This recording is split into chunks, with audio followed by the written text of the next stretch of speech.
Awit kayo sa Panginoon ng isang bagong awitin.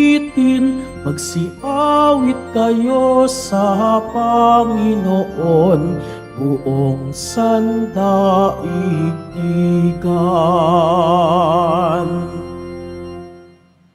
Sa ngalan ng Ama at ng Anak at ng Espiritu Santo, Amen.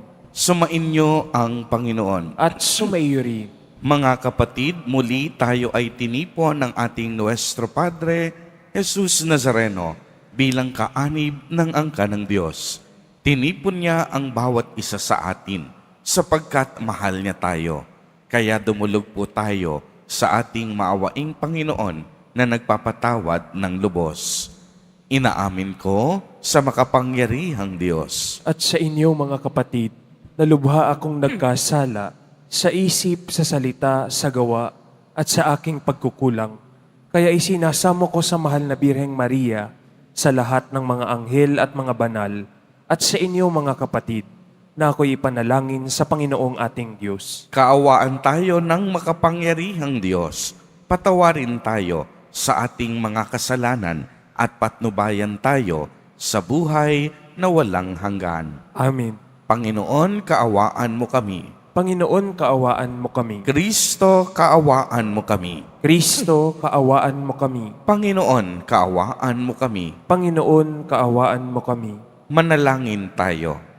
Ama naming makapangyarihan, ang iyong dumadalanging sambayanan ay matapat mo nawang lingapit subaybayan upang makita namin ang dapat magampanan at para rito'y magkaroon kami ng kakayahan sa pamamagitan ni Jesucristo kasama ng Espiritu Santo magpa sa walang hanggan. Amen. Magsiupo muna ang lahat.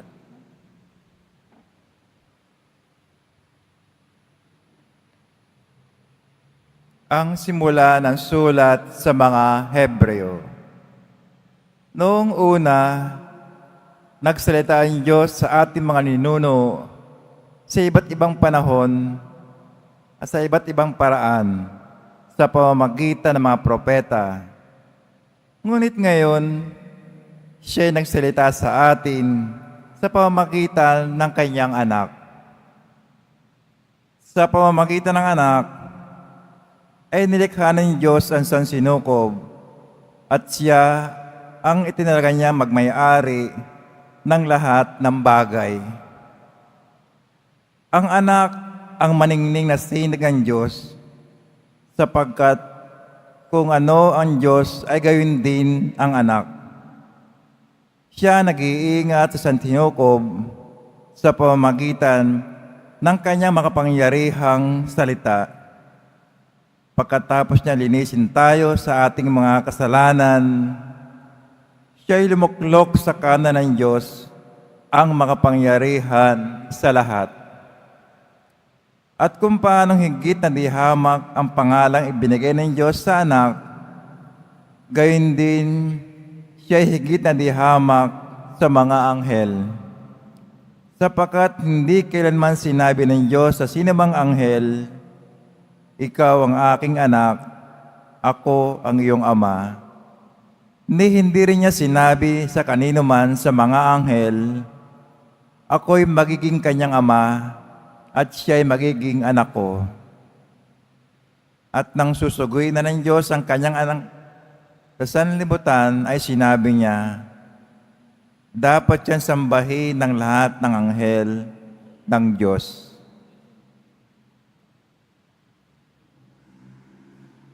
Ang salita ng Diyos. Salamat sa Diyos. Ang Panginoon ay sambahin ng lahat niyang mga anghel. Ang Panginooy sambahin ng lahat niyang mga anghel. Ang poon ay maghahari, magalak ang kalupaan. Lahat kayo mga pulo ay magsaya at magdiwang. Karing niya'y tapat at salig sa katarungan. Ang Panginooy sambahin ng lahat niyang mga anghel. Sa langit ay nahahayag yung kanyang katuwiran. Sa lupa ay makikita ang kanyang kadakilaan. Mga Diyos-Diyosan nila ay yuyuko sa may kapal. Ang Panginooy sambahin ng lahat niyang mga anghel. Ikaw poon ay dakila at hari ng buong lupa. Dakila ka sa linmang mga Diyos na ginawa. Ang Panginooy sambahin ng lahat niyang mga anghel. Magsitayo po ang lahat.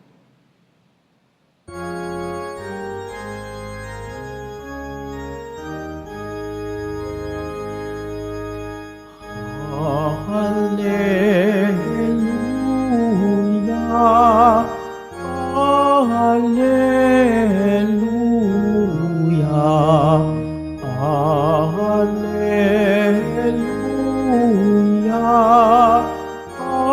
Hallelujah.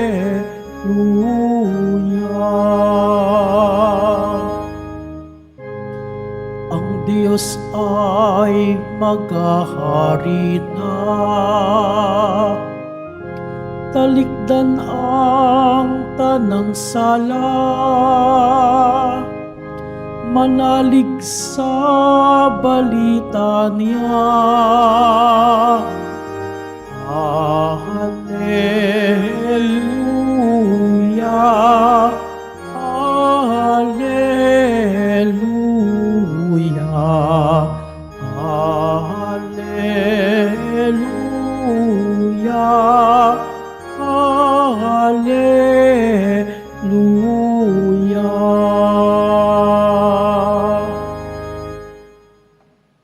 Sumainyo ang Panginoon. At sumaiyo rin. Ang mabuting balita ng Panginoon ayon kay San Marcos. Papuri sa iyo, Panginoon. Pagkatapos dakpin si Juan, si Jesus ay nagtungo sa Galilea at ipinangaral ang mabuting balita mula sa Diyos. Dumating na ang takdang panahon at malapit na ang paghahari ng Diyos. Pagsisihan ninyo at talikdan ang inyong mga kasalanan at maniwala kayo sa mabuting balitang ito. Samantalang naglalakad si Jesus sa tabi ng lawa ng Galilea, nakita niya ang magkapatid na Simon at Andres na naghahagis ng lambat. Sila'y mangingisda. Sinabi ni Jesus, "Sumama kayo sa akin at kayo'y gagawin kong mamamalakaya ng tao." Pagdakay iniwan nila ang kanilang lambat at sumunod sa kanya. Nagpatuloy siya ng paglalakad at hindi sa kalayuan ay nakita niya ang magkapatid na Santiago at Juan, mga anak ni Zebedeo. Sila'y nasa kanilang bangka at naghahayuma ng mga lambat. Tinawag din sila ni Jesus at sumunod naman sa kanya. Iniwan nila sa bangka ang kanilang ama kasama ng mga taong upahan.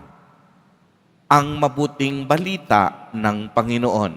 Pinupuri ka namin, Panginoong Hesukristo. Magsiupo muna ang lahat. Magandang umaga po sa inyong lahat, mga kapatid kay Kristo.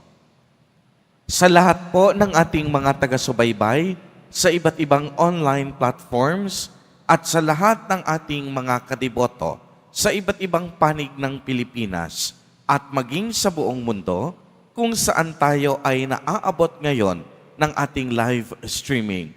Mapayapang umaga din po sa inyong lahat. Purihin at takilain natin ang ating Panginoon, ang mahal na poong Jesus Nazareno. Mga kapatid kay Kristo at mga kadiboto, malugod po namin kayong tinatanggap sa Basilica Minor at Pambansang Dambana ni Jesus Nazareno. Matapos po ang maringal at masayang pagdiriwang natin para sa panahon ng Kapaskuhan, tayo ngayon ay nasa mga karaniwang panahon na. Ang pinakamahaba sa lahat ng mga panahon sa liturhikong kalendaryo ng ating simbahan.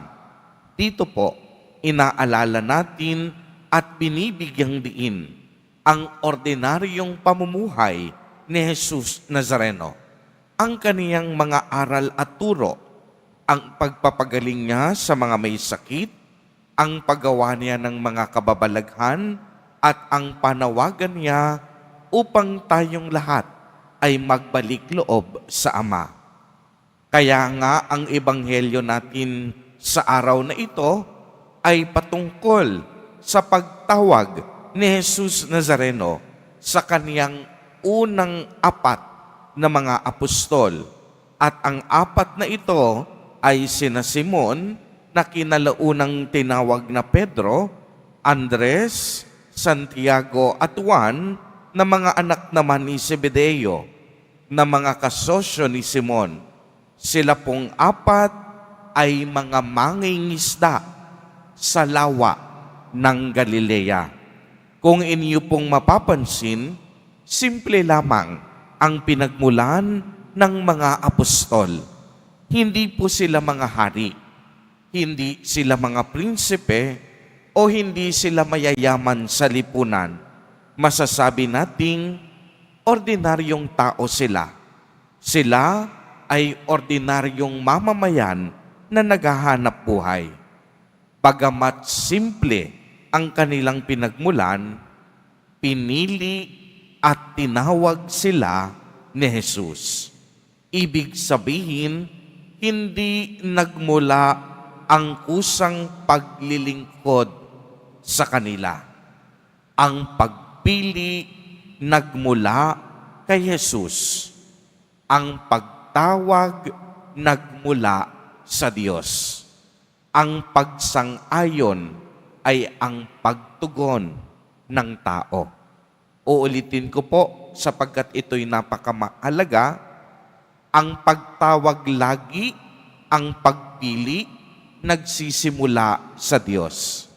Tayong lahat na kaniyang tinawag ay sumasang-ayon lamang bilang paraan ng ating pagtugon. Walang sino man po sa mga apostol ang nag-volunteer o kusang nagpresenta ng kanilang sarili upang makasama sa misyon at gawain ni Jesus Nazareno. Hindi rin po sila pinilit ng Panginoon. Kaya nga't sinasabi natin, ang pakikiisa natin sa misyon ni Jesus ay daan at paanyaya tungo sa kabanalan. Ang mga apostol ay inaanyayahan ni Jesus Nazareno upang sila ay mahubog sa pamamagitan ng pakikinig, pag-aaral at lubusang pagsunod sa kautusan ng kanilang guro. Mga kapatid kay Kristo at mga kadiboto, ang paalala sa atin sa araw na ito, kung nais din nating maging alagad ni Jesus Nazareno, dapat maihanda nating mabuti ang ating mga sarili. Ihanda natin ang ating puso. Handa na ba tayong mamatay para sa ating mga sarili? Handa na rin ba tayong maglaan ng buhay at panahon para sa pagpapalaganap ng mabuting balita? Dahil ang habilin ni Jesus Nazareno ay hindi upang magpayaman tayo sa mundo sa pamamagitan ng pag-iimbak ng maraming pera at salapi, kung hindi ang nais niya, mamalakaya tayo ng tao. Sa ating pakikipag-ugnayan kay Jesus Nazareno, naway sa simpleng paraan, tumulong tayo upang mailigtas din ang ating mga kapatid na naliligaw ng landas upang sila rin masilayan nila ang liwanag ni Jesus Nazareno. Amen. Purihin at dakilain natin ang ating Panginoon, ang mahal na poong Jesus Nazareno.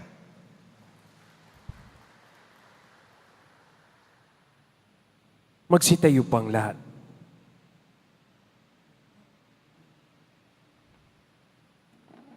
Minamahal kong mga kapatid, bilang bayan na hinirang ng Diyos, iluhog natin sa ating Ama ang pangangailangan ng lahat ng tao.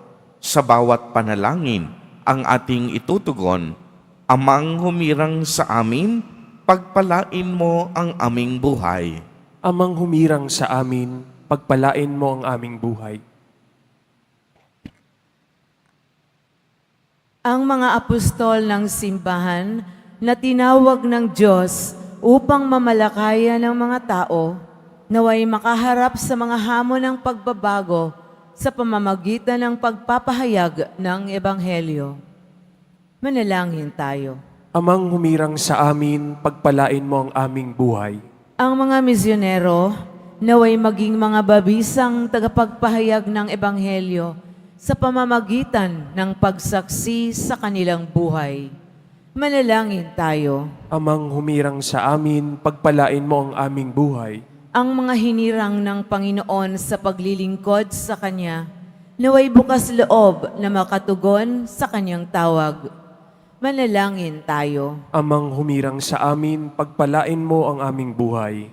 Ang mga may sakit, mga nalulumbay, mga nababagabag, at yaong mga naghihirap sa isip at kalooban, naway hipuin at pagalingin ng Panginoon. Manalangin tayo. Amang humirang sa amin, pagpalain mo ang aming buhay. Ang ating mga mahal na yumao, naway mabuhay sa kapayapaan ng Panginoon. Manalangin tayo. Amang humirang sa amin, pagpalain mo ang aming buhay. Sa ilang sandali ng katahimikan, ating ipanalangin ang iba pang mga pangangailangan ng ating pamayanan, pati na rin ang ating pansariling kahilingan.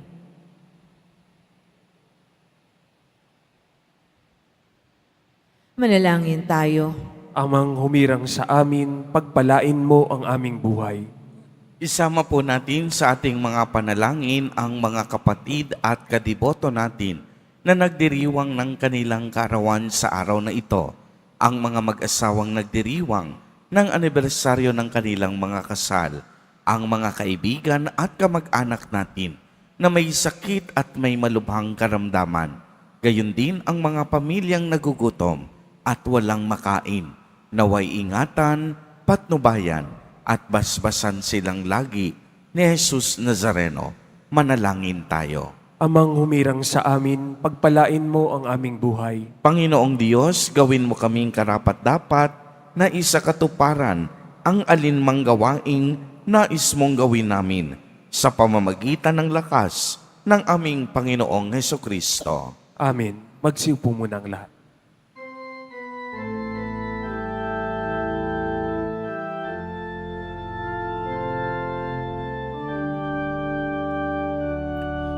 Ang maihahandog sa'yo, Panginoon,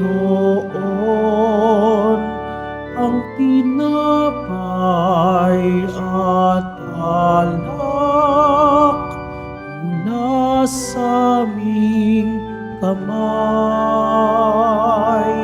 sa iyong kabutihan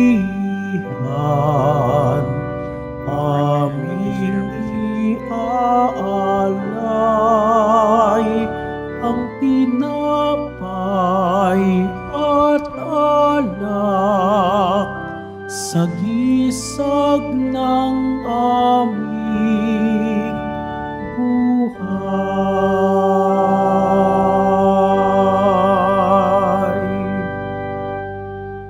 Magsitayo po ang lahat. Manalangin kayo mga kapatid upang ang paghahain natin ay kalugdan ng Diyos amang makapangyarihan. Tanggapin nawa ng Panginoon itong paghahain sa iyong mga kamay, sa kapurihan niya at karangalan, sa ating kapakinabangan, at sa buong sambayanan niyang banal. Ama naming lumikha, ang paghahain ito ng iyong sambayanan ay iyong marapatin ngayong paunlakan. Pakundangan dito, mapasa amin nawa ang iyong kabanalan at ang masugid naming dalangin ay iyong pagbigyan sa pamamagitan ni Hesukristo, kasama ng Espiritu Santo, magpa sa walang hanggan. Amen. Sumainyo ang Panginoon. At sumaiyo rin. Itaas sa Diyos ang inyong puso at diwa. Itinaas na namin sa Panginoon. Pasalamatan natin ang Panginoong ating Diyos. Marapat na siya ay pasalamatan. Ama naming makapangyarihan, tunay ngang marapat na ikaw ay aming pasalamatan sa iyong paglingap at kagandahang loob. Ang tao'y nilikha mo't pinangasiwa sa sansinukob. Sa iyong pagliliw, iyong ipinahintulot na makabalik siya sa pamamagitan ni Kristo Jesus. Kaya kaisa ng mga anghel na nagsisiawit ng papuri sa iyo nang walang humpay sa kalangitan, kami nagbubunyi sa iyong kadakilaan. Santo, Santo, Santo, Panginoong Diyos ng mga hukbo, napupuno ang langit at lupa ng kadakilaan mo, o sana sa kaitaasan. Pinagpalang na paririto sa ngalan ng Panginoon, o sana sa kaitaasan. Magsilud po ang lahat. Ama naming banal, ikaw ang bukal ng tanang kabanalan. Kaya't sa pamamagitan ng iyong Espiritu, ay gawin mo pong banal ang mga kaloob na ito upang para sa amin ay maging katawan at dugo ng aming Panginoong Hesukristo. Bago niya pinagtiis ang kusang loob na maging handog, hinawakan niya ang tinapay, pinasalamatan kanya, pinagati-hati niya iyon, iniabot sa kaniyang mga alagad at sinabi, "Tanggapin ninyong lahat ito at kanin. Ito ang aking katawan na ihahandog para sa inyo."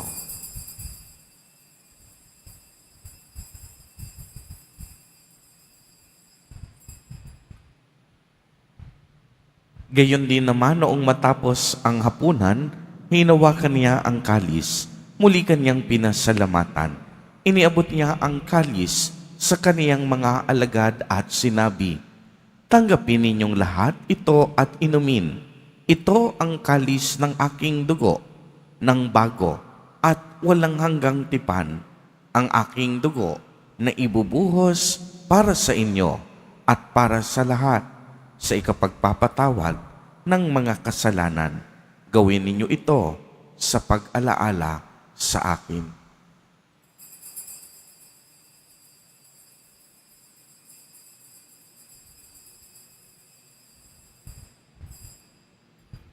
Magsitayo po ang lahat. Ang misteryo ng pananampalataya. Si Kristo'y namatay, si Kristo'y nabuhay, si Kristo'y babalik sa wakas ng panahon. Ama, ginagawa po namin ngayon ang pag-alaala sa pagkamatay at muling pagkabuhay ng iyong anak. Kaya't iniaalay namin sa iyo ang tinapay na nagbibigay buhay at ang kalis na nagkakaloob ng kaligtasan. Kami po'y nagpapasalamat dahil kami iyong minarapat na tumayo sa harap mo para maglingkod sa iyo. Isinasamo namin na kaming magsasalo-salo sa katawan at dugo ni Kristo ay mabuklod sa pagkakaisa sa pamamagitan ng Espiritu Santo. Ama, lingapin mo ang iyong simbahang laganap sa buong daigdig.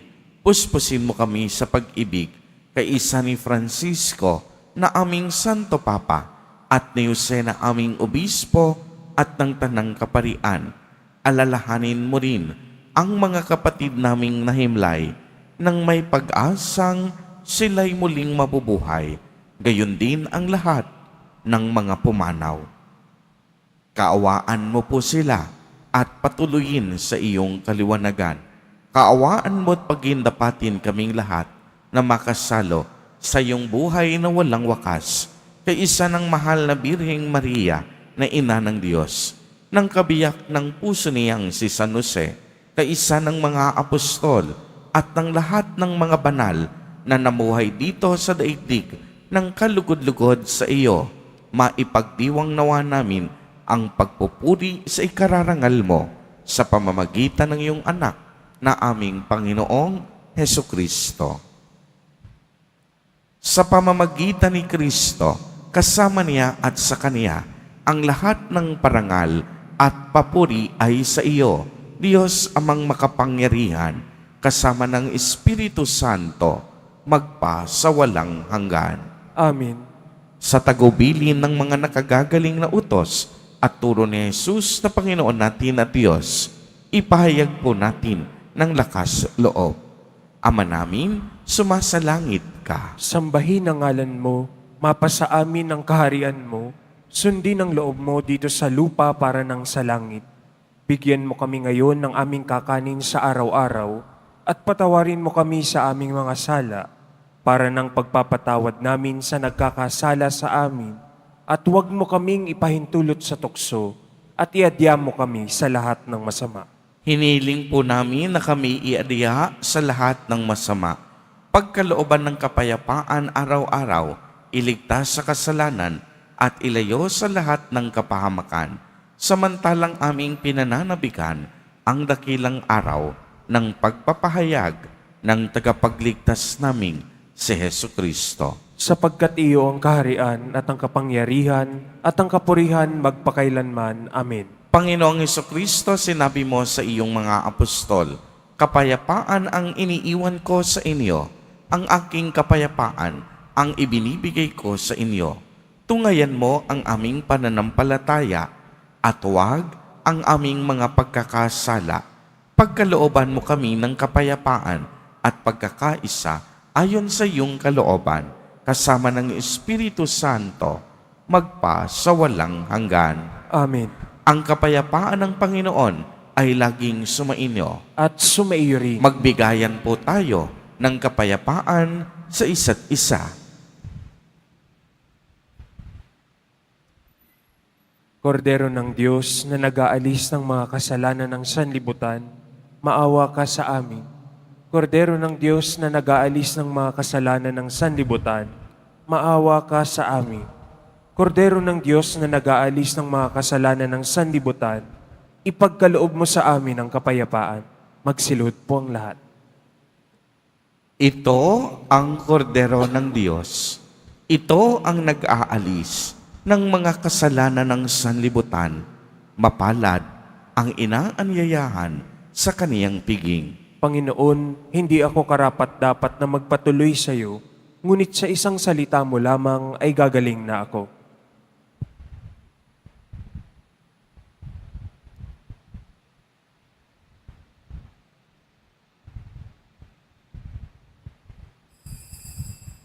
Para sa lahat ng tatanggap ng banal na komunyon, sasagot po tayo ng amen pagkasabi ng pari o ng lay minister ng katawan ni Kristo at isubo agad sa bibig bago umalis sa harapan ng pari o lay minister. Sumunod po tayo.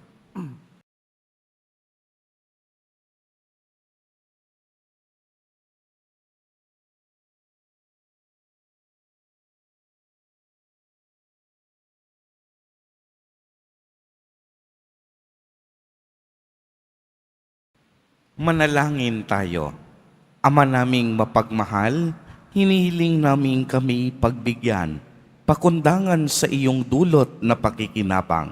Ipagkaloob mong ikaw ay aming mapaglingkuran sa pamamagitan ni Jesucristo, kasama ng Espiritu Santo, magpa sa walang hanggan. Amen. Sumainyo ang Panginoon. At sumaiyo rin. Pagbabasbas. Mahal na poong Jesus Nazareno, inihayag mo sa pamamagitan ng krus ang walang maliw na pag-ibig ng Diyos sa sangkatauhan. Pakinggan mo ang kahilingan, lalo na para sa mga nangangailangan ng iyong tulong at awa. Makamtan nawa namin ang iyong kasagutan na may utang na loob na tinatanaw. Basbasan din po ninyo itong mga imahen at dasalan upang lalo kaming manalangin at magtiwala. Sa pamamagitan ng bendisyon na ito, naway lalo kaming maging mapaglingkod, masunurin at tapat sa iyo na aming maluwalhating Panginoon, magpa sa walang hanggan. Amen. At pagpalain po kayong lahat at ng inyong buong pamilya ng makapangyarihang Diyos, Ama, Anak, at Espiritu Santo. Amen. Humayo kayong taglay ang pag-ibig at kapayapaan ng poong Jesus Nazareno. Salamat sa Diyos.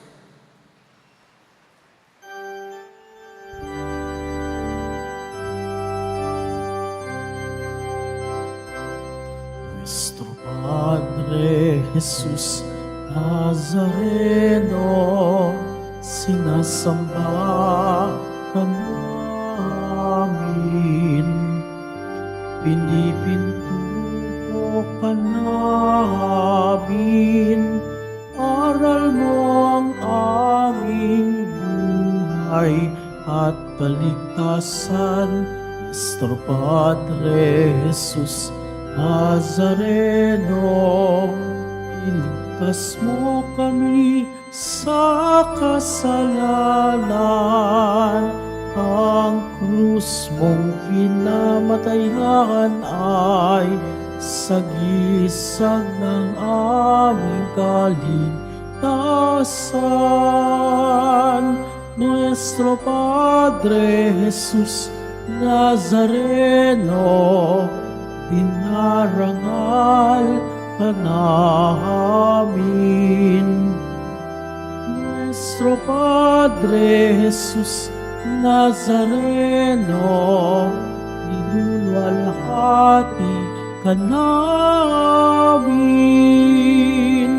Nuestro Padre Jesus Nazareno, dinarangal ka namin. Nuestro Padre Jesus Nazareno, niluluwalhati ka namin.